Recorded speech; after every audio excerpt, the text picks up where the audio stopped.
వనభోజనం ప్రత్యేకత ఎందుకంటే ఇది కార్తీక మాసంలో ఫలానా రోజునే లేదు. ఈరోజు కార్తీక పౌర్ణమి పెట్టుకుంటారు చాలామంది. అది చోట్ల పెట్టుకోవచ్చు, తప్పేం లేదు.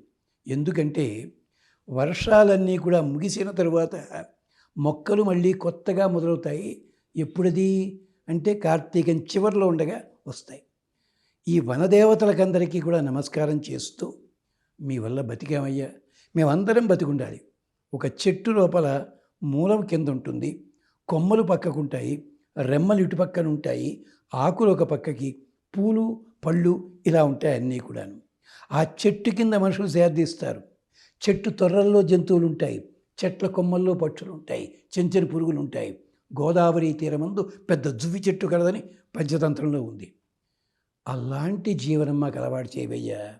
జత సమాని ప్రపాసి, మేమందరము కూడా ఒకే నీటి మడుగు దగ్గర ఉండి తాగాలి.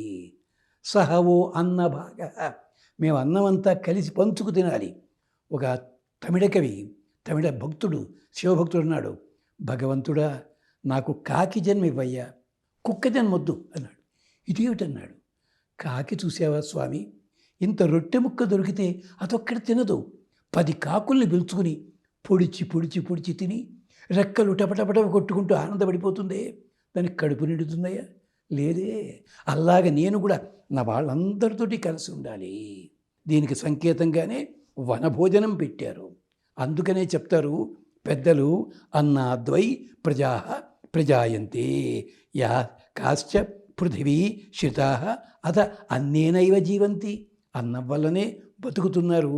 ఇది చెప్పడం కోసమే కనీసం కార్తీక మాసంలోనైనా ఈ పని చేస్తే సంవత్సరం పాటు మనకి క్షేమం కలుగుతుంది అందుకని చెప్పారు.